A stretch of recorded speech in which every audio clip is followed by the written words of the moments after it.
7 santri menghilang. Ada apa sebenarnya dengan pondok pesantren ini? Loh, berani katanya gitu.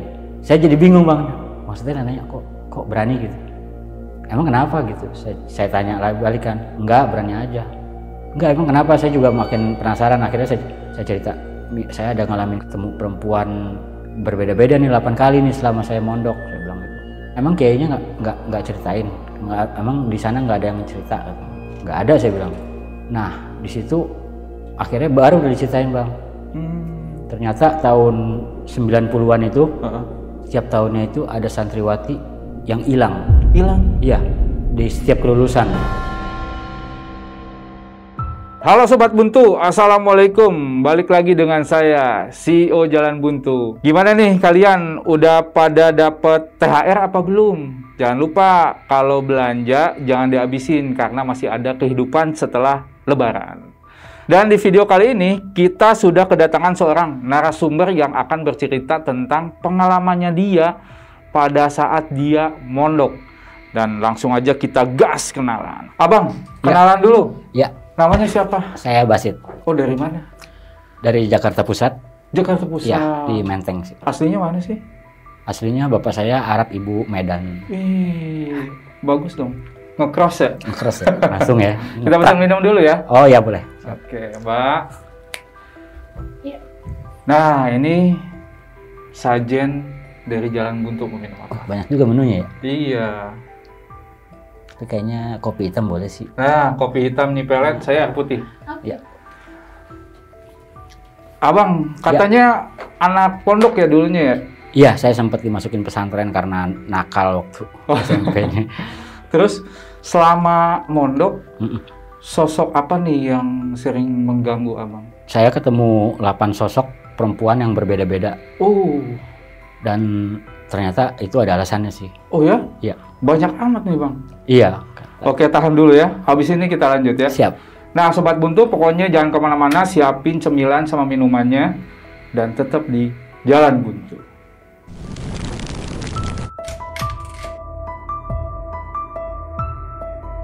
Selamat datang di channel Jalan Buntu, yang akan menemani malam kalian.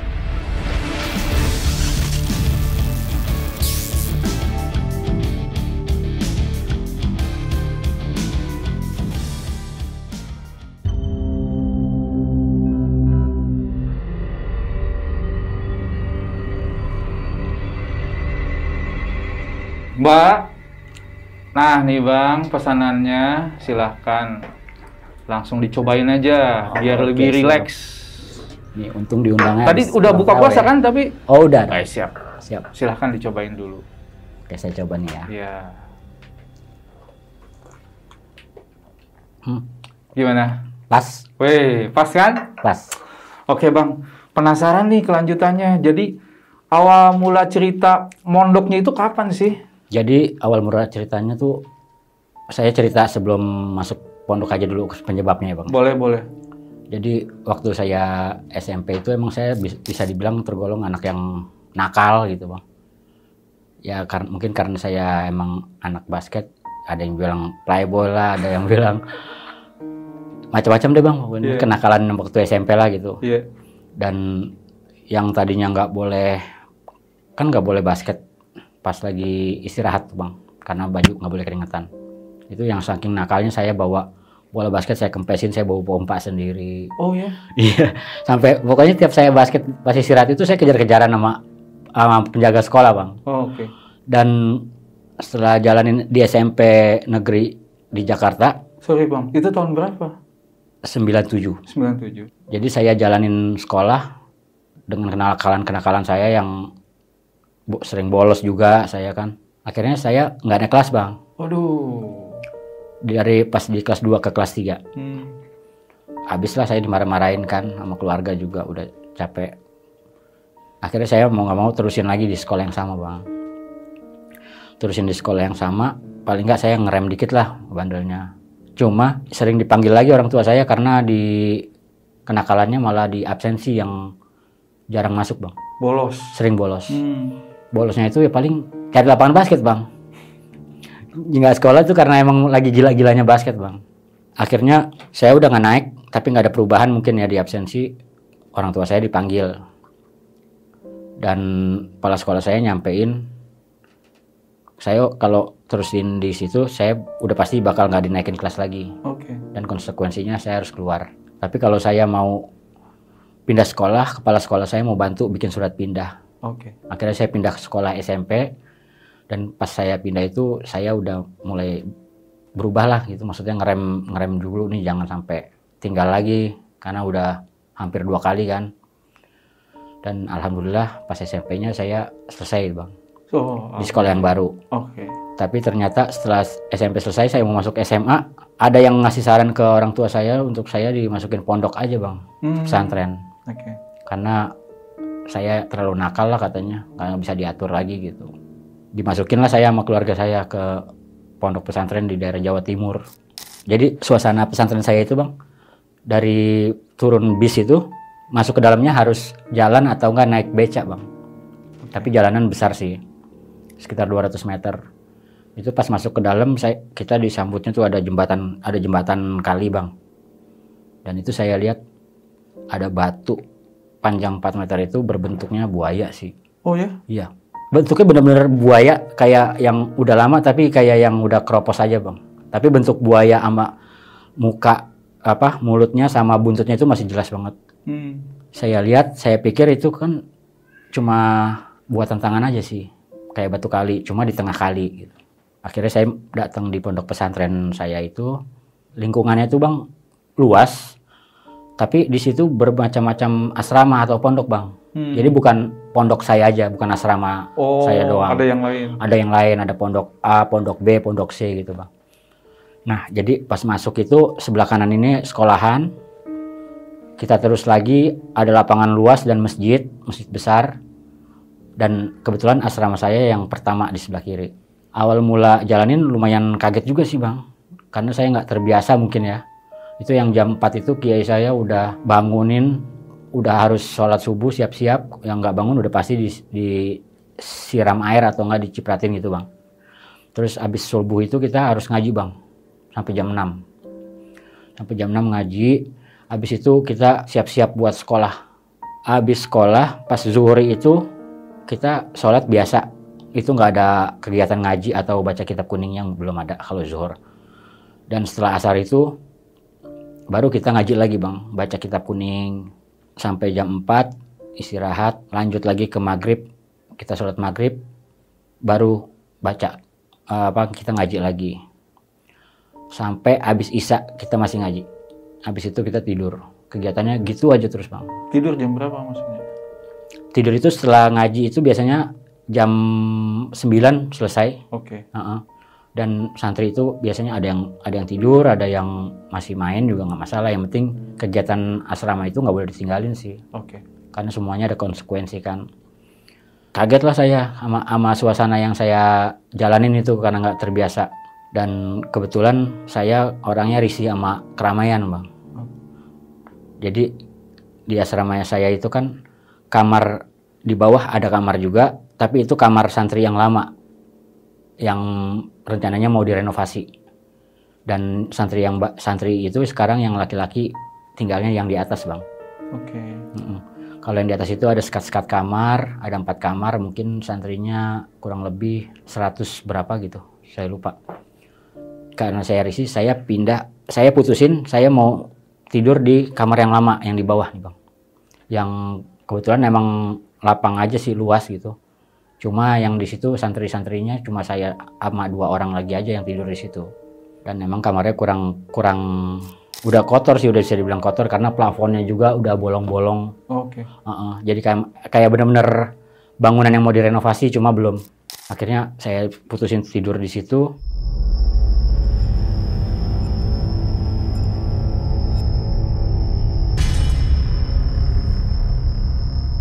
Awal mula saya jalanin di pesantren sekitar 3 mingguan. Saya pas habis selesai mandi, tiba-tiba saya ngerasa rambut saya ada yang gituin bang, ada yang nyolek. Jam berapa itu? Ya pas habis maghrib itu. Habis ngaji maghrib, saya mandi, terus mau lanjut sholat isya. Itu pas saya lagi di kamar bawah, kan emang gelap sih, nggak ada lampu. Cuma saya ngerasa rambut saya ada yang nyenggol, cuma saya nengok belakang, kalau angin nggak mungkin, karena saya kalau masuk ruangan kamar bawah, ini pintu, ini lurus lemari baju, dan di sini ada lorong lagi sebelah kiri, dan itu ada kayak ruangan gitu panjang, itu lebih dipakai untuk marawis kalau pas zaman saya itu. Terus saya bilang kalau angin nggak mungkin karena jendelanya cuma yang di sebelah kiri itu bang, yang di ruangan marawis itu. Tapi saya abain karena emang kebetulan waktu zaman saya itu saya nggak percaya bang sama hal-hal mistis gitu. Oke. Ya mungkin bisa dibilang saya yang tipe yang ngeremehin bang. Yang teman saya takut sampai saya remehin sama gitu aja takut, yang benar-benar nggak percaya bang. Jadi saya abain karena saya nggak takut dan nggak percaya. Akhirnya saya tidur. Besok-besoknya tuh yang saya kaget di kamar atas tuh santri teman saya yang baru, tapi dia kesurupan bang. Oh. Untungnya banyak yang nolongin karena dia kesurupannya itu pas subuh. Dan dia kesurupannya lari ke rel kereta yang dekat pondok. Oh, ada rel. Ada. Dia lari ke rel kereta itu, untungnya ada yang ngejar karena kereta itu benar-benar ada. Dan pas keretanya mau nyamperin dia tuh dia teriaknya kereta kencana begitu. Akhirnya sama santri lain yang sama pondok lain lari nolongin tapi ngejorokin aja langsung. Untungnya masih bisa ketolong sih. Dan itu keanehan yang saya lihat awalnya. Cuma saya masih nggak percaya juga sih. Kenapa bisa kesurupan gitu? Saya pikirnya biasa lah gitu. Maksudnya bukan hal yang menyeramkan kalau buat saya. Kembali nih, lanjutin lagi kegiatan seperti biasa lah. Ngaji dulu habis subuh sampai jam 6, siap-siap untuk sekolah. Yang nggak sekolah itu boleh tidur kan, kalau yang sekolah tetap harus kegiatan sekolah. Akhirnya karena saya kecapean bang, kegiatan dari pagi sampai habis sisa itu, saya mutusin untuk tidur lebih awal. Saya tidur lebih awal, pas saya tidur itu tiba-tiba saya mimpinya ketemu perempuan, tapi dia nggak ngomong apa-apa, dia cuma nunjukin muka sedih dan pakai hijab gitu, tapi penampilannya berantakan. Oke. Saya tanya namanya siapa gitu, kayak saya ngajak kenalan gitu, tapi dia tetap aja nunduk bang, dan sekali ngeliat saya cuma nunjukin muka-muka sedih. Akhirnya saya habis itu saya terbangun bang, karena kiai saya datang gedor-gedor kan, nyuruh sholat. Dan kebetulan besoknya lagi hari Jumat, kalau di pesantren itu hari Jumat liburnya bang, bukan hari Minggu. Oke. Nah, kita jalanin lagi kegiatan seperti biasa, tapi lebih banyak ke main bola sih. Dan saya juga keliling-keliling aja pesantren karena belum tahu wilayah itu. Setelah itu di malam yang setelah saya mimpi ketemu perempuan yang tadi bang, malam berikutnya saya mimpinya ketemu perempuan lagi, tapi perempuannya perawakannya sama bang, dan kostumnya juga sama, pakai hijab, cuma beda orang. Oh, oke. Dan mukanya juga nunjukin muka yang sama juga, jadi kayak sedih gitu. Sedih. Iya. Di mimpi itu saya agak bingung ini perempuan kenapa gitu, dan tetap aja dia nggak ngomong apa-apa bang di mimpi itu. Akhirnya kebangun lagi biasa dengan aktivitas yang biasa. Pas lagi mau sholat maghrib bang, kita kan ngaji. Ada satu teman saya yang lumayan bandel, dia bolos ngaji. Pas kita lagi pada ngaji, dia masuk ke kamar yang di bawah nih, yang tidur sama saya di bawah. Dan pas dia masuk, setelah itu heboh tuh bang, dia teriak-teriak langsung keluar, langsung ke arah kita lagi pada ngaji, dan datengin kiai saya. Ketahuan dia bolos ngaji, ditanya kenapa teriak-teriak, dan katanya dia pas masuk ke dalam kamar, dia ngelihat ada sosok perempuan. Dan pas ditanya kiai ciri-cirinya kayak gimana, saya jadi bengong bang, karena yang disebutin ciri-cirinya yang saya mimpiin itu bang, perempuannya. Katanya pakai kerudung tapi mukanya pucat. Nah di situ saya langsung ngeheng gitu bang, kayak kok yang diceritain kayak yang saya mimpi gitu perempuannya. Nah dari situ saya yang tadinya nggak percaya sama hal-hal gaib nih, jadi tanda tanya juga, lebih mengarah ke kayak mau percaya tapi enggak gitu. Lumayan deg-degan saya kan. Saya tidurlah setelah selesai kegiatan ngaji.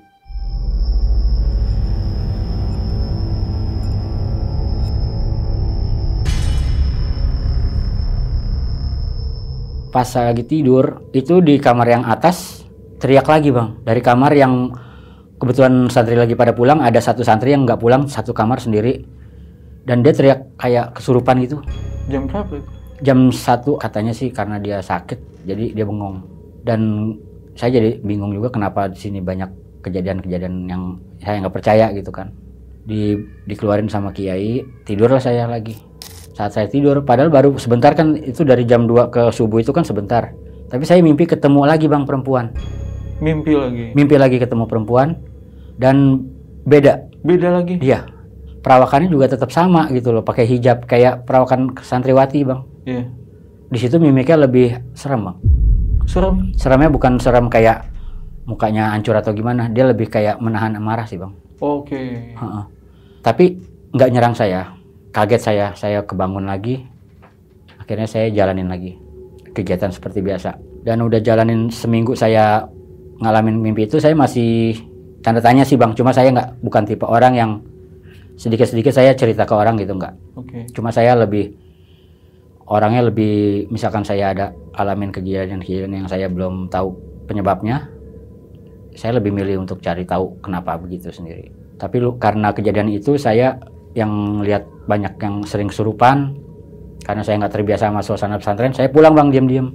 Kabur.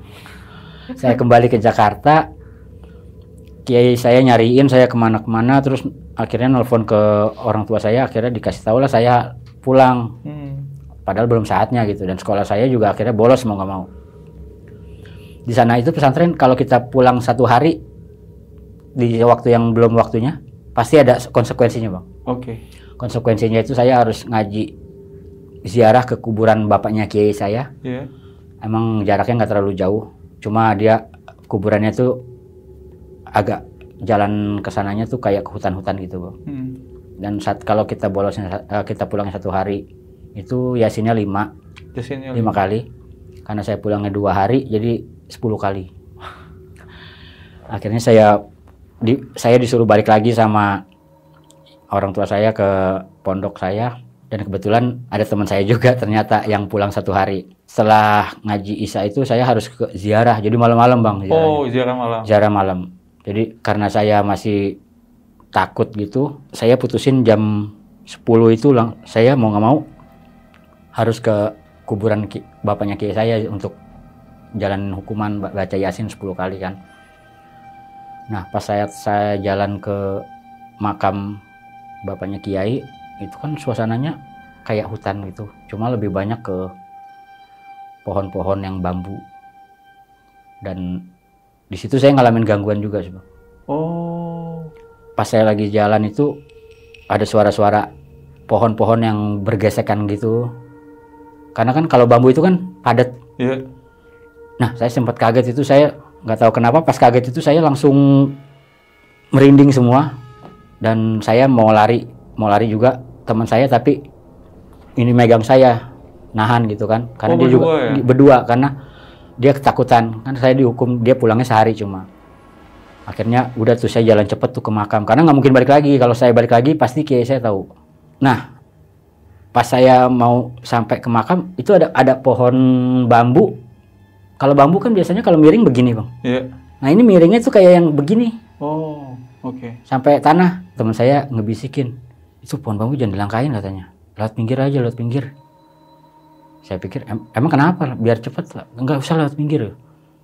Dan akhirnya saya ngikutin. Nggak lama setelah saya lewatin pohon bambu yang begini, itu ngejepret ke atas bang. Oh. Nah saya kaget tuh bang.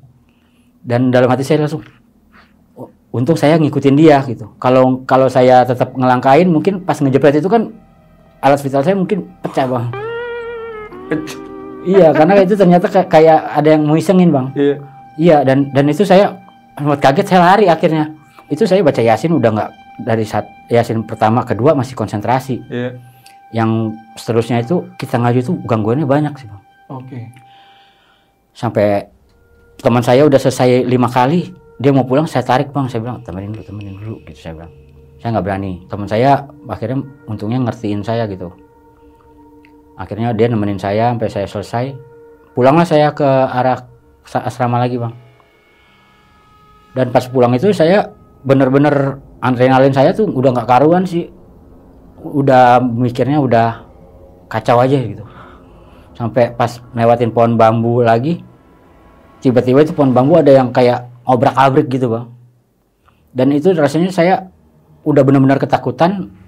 Saya lari akhirnya sama teman saya. Tapi larinya saya itu kayak rasanya kayak saya lari di kolam renang yang airnya segini dong. Berat banget. Tapi bukan karena dipegang, cuma emang rasanya itu kayaknya lama banget gitu saya lari nyampe. Padahal mah udah kenceng banget. Akhirnya saya ngos-ngosan. Udah akhirnya sampai di kamar, saya duduk. Teman-teman saya nggak ada. Saya nggak berani dah karena di kamar sendiri kan. Akhirnya saya keluar. Di keluar itu kebetulan ada warung makan lah, namanya Mang Dul gitu, nongkrong, duduk di situ saya ngopi. Teman saya pulang, barulah saya masuk tidur. Akhirnya saya tidur lagi dan itu benar-benar aneh lagi bang, mimpinya masih sama aja kayak gitu bang. Oh mimpi lagi? Iya, di mimpi itu yang saya bikin saya heran itu perempuan terus gitu.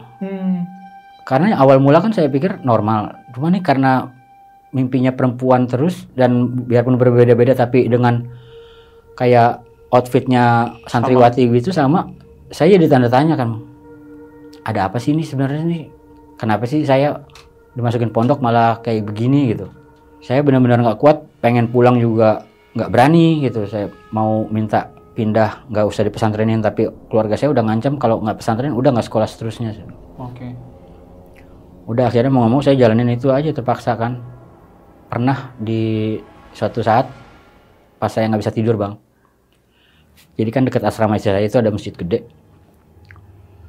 Masjid gede itu jadi santri-santri dari asrama lain sebagian ada yang mungkin panas di kamarnya, dia tidurnya di masjid di wilayah masjid itu. Entah kenapa totalnya dia bangun-bangun itu ada di dalam beduk bang. Oh iya? Iya. Dan yang bikin gempar itu beduknya itu depan belakang ditutupin kulit bang. Oh nggak ada celah? Nggak ada celah.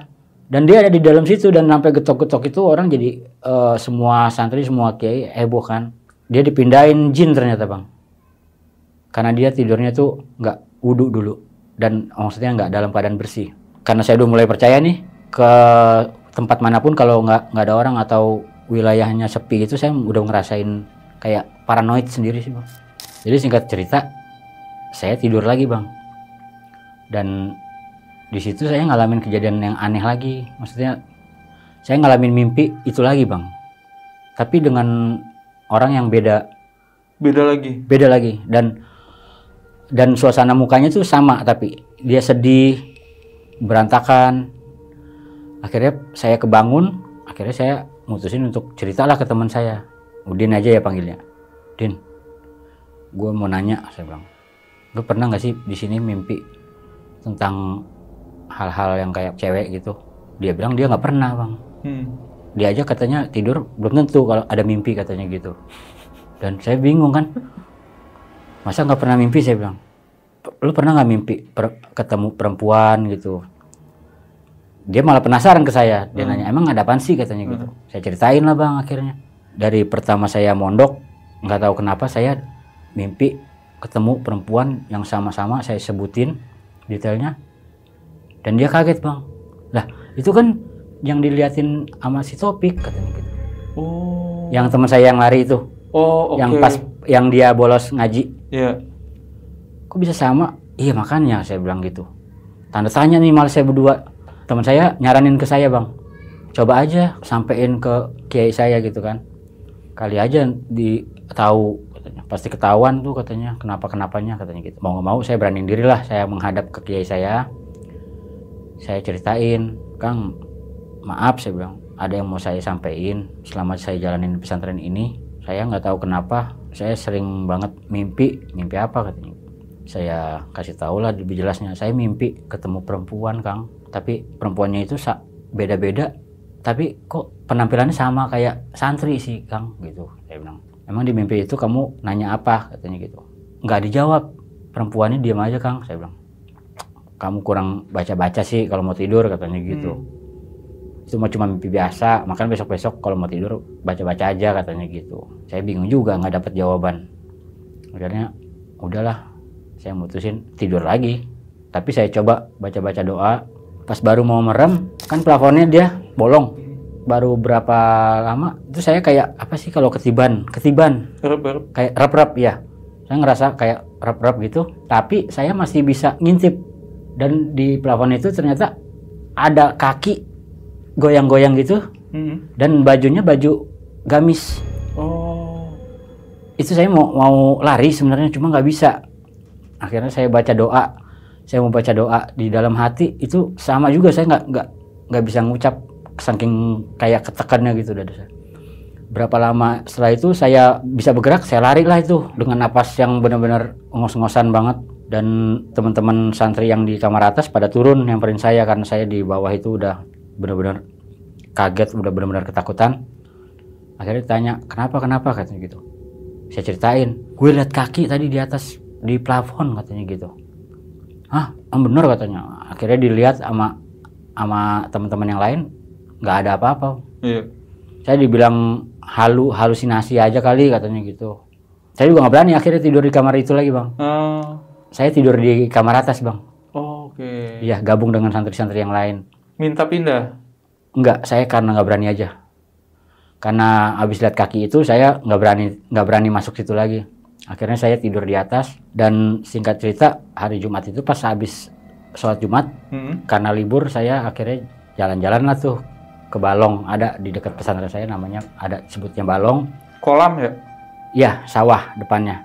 Dan di sininya ada kayak buat leha-leha gitu deh, kayak gazebo gitu. Dan itu banyak santri-santri nongkrong bang. Dan kebetulan pas lagi duduk ngobrol-ngobrol lah saya sama santri dari asrama lain, tapi yang dia udah lama di area pesantren itu. Berapa lama? 10 tahun. Oh, pengabdi ya? Ya dia ngabdi bener sama asrama. Kira dia nanya lah, asal saya dari mana katanya. Saya bilang Jakarta. Di asrama apa gitu. Saya kasih tahu lah, asrama ini asrama A. Saya bilang tidur di kamar atas atau bawah katanya dia gitu. Dia kayak excited banget gitu. Saya bilang di bawah. Loh berani katanya gitu. Saya jadi bingung bang. Maksudnya nanya kok berani gitu. Emang kenapa gitu? Saya tanya lagi balikan. Enggak, berani aja. Enggak, emang kenapa? Saya juga makin penasaran. Akhirnya saya cerita. Saya ada ngalamin mimpi ketemu perempuan berbeda-beda nih 8 kali nih selama saya mondok. Saya bilang gitu. Emang kayaknya nggak ceritain. Emang di sana nggak ada yang cerita katanya gitu. Nggak ada saya bilang. Nah di situ akhirnya baru udah diceritain bang. Ternyata tahun 90-an itu setiap tahunnya itu ada santriwati yang hilang. Iya, di setiap kelulusan. Oke. Cerita santri yang baru saya kenal ini. Terus suatu ketika bisa terbongkarnya itu karena ada santriwati yang lagi bersih-bersih. Dia tuh nyium bau bangke yang benar-benar nyengat bang. Dan dia penasaran, dicari tahu lah sama dia. Dan sumbernya itu ternyata ada di gudang yang ada di belakang sekolahan itu. Tapi karena gudang itu jendelanya tinggi dan pintunya dikunci, akhirnya dia penasaran mungkin ya, dia ambil kunci dari ruang guru, diam-diam. Oh diam-diam. Iya, dibukalah gudang itu. Dia cari-cari sumber baunya kan dari dalam. Pas dia cari-cari, ternyata tahu nggak bang? Apa tuh? Dia nemuin jasad perempuan yang udah meninggal bang. Astaga. Dan meninggalnya itu udah lama banget. Karena dia ngelihat udah ada pembusukan, udah yang bikin bau bangkainya nyengat banget itu bang. Rame lah akhirnya dari situ. Akhirnya datang polisi, dilakuin otopsi. Dan didapetin pas otopsi itu perempuan itu meninggalnya dalam keadaan hamil bang. Waduh. Akhirnya diselidikin lah sama polisi itu. Dan ternyata bang, pelakunya itu ustadz yang ngajar ngaji di asrama saya bang. Gimana bisa? Dia ngakuin santri-santri yang hilang ini ulahnya dia bang. Dia yang ngelakuin. Jadi santri yang hilang itu ada 7. Tapi ternyata pas diolah TKP yang ditemuin ada 8 bang. 8? Iya. Maksudnya gimana sih? Jadi yang udah teridentifikasi itu 7 orang, 7 perempuan. Identitasnya? Iya, identitasnya. Dan yang satu ini nggak teridentifikasi bang. Dan alasan Ustadz itu dia juga nggak tahu itu yang mana karena kan udah kerangka bang. Oh, lupa maksudnya? Lupa, karena ada sebagian yang dikuburin dalam tempat yang sama bang. Oke. Saya baru tahu bang penyebabnya kenapa saya mimpiin 8 perempuan itu bang. Mungkin karena dia mau nyampein sesuatu atas ketidakpuasan dia bang. Karena pelakunya ini di penjara nggak sesuai dengan masa yang seharusnya bang. Oh, berapa lama? Kurang tahu bang, tapi katanya sih saya dengar dia cuma beberapa tahun terus udah bebas lagi bang. Oh. Entah karena suatu hal atau gimana bang. Oke. Ya mungkin jadi saya udah dapat jawabannya sih, perempuan yang meninggal itu mau nyampein ke saya lewat mimpi aja sih.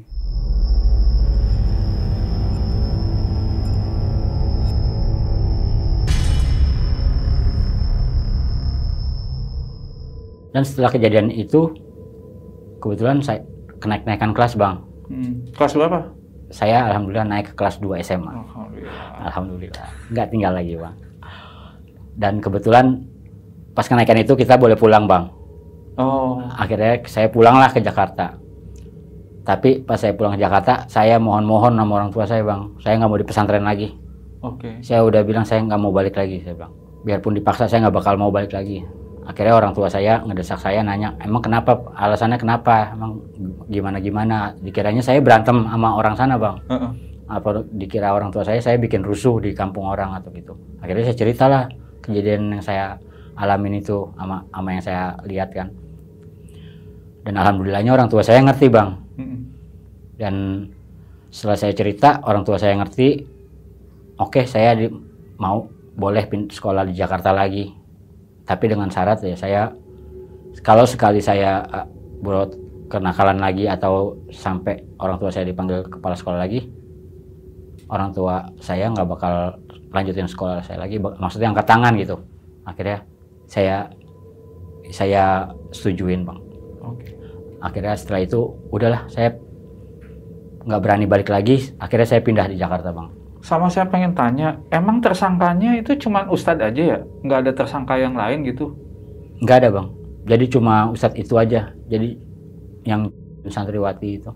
Oke. Sama korbannya itu santrinya orang situ aja atau dari kota-kota lain? Kota lain. Oh, beda-beda? Ya, dan dari yang udah diidentifikasi itu beritanya keluarganya udah sempat bikin laporan tapi emang belum ditemukan aja. Oh, sebelum ditemukan itu udah bikin laporan? Iya. Oke. Terus yang satu yang belum ketahuan identifikasi siapa-siapanya itu pernah nggak ada yang laporan orang tuanya? Nggak ada laporan, makanya dia nggak ketahuan. Dan karena bentuknya udah jadi tengkorak dan pelakunya juga Ustadz itu nggak tahu itu santriwati yang siapa namanya yang dikubur itu. Oke. Apa mungkin ya dia udah yatim piatu ya, makanya nggak ada yang nyari atau yang bikin laporan. Benar nggak? Bisa jadi sih bang. Oke. Nah buat Sobat Buntu nih, buat kalian yang pernah punya pengalaman di pondok atau di pesantren, gangguan atau hal apapun, boleh nih isi komentar. Dan buat kalian juga, jangan pernah ragu untuk ikut pesantren atau masuk pondok. Kenapa? Karena nggak semua pesantren itu seperti yang diceritakan sama abang ini. Karena dengan pesantren itu bisa menambah ilmu agama kalian lebih dalam. Jadi ini cuma beberapa oknum aja. Abang, ya, makasih nih udah datang, udah cerita. Tapi saya mau pengen tanya nih. Ya. Kacamatanya mirip siapa gitu? Saya Bisa ya? kayaknya ini banget ya. Ini kacamata baca atau aksesoris aja? Cuma aksesoris aja sih. Aksesoris Lebih aja. ke night vision aja. Oh. Iya. Emang profesinya apa? Saya nge-DJ sih bang, freelance. Freelance? Yes. Berarti lulus pesantren, langsung nge-DJ? Iya. Oh iya, bener Keluar ya? jalur. Masuk juga ya? Iya, karena emang keluarga saya seniman sih bang. Oh, seniman. Ya, bapak saya pemain musik.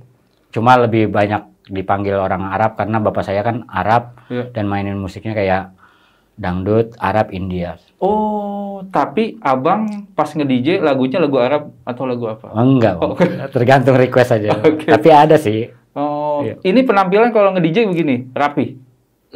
Saya lebih seneng rapi sih. Oh, pantesan. Iya.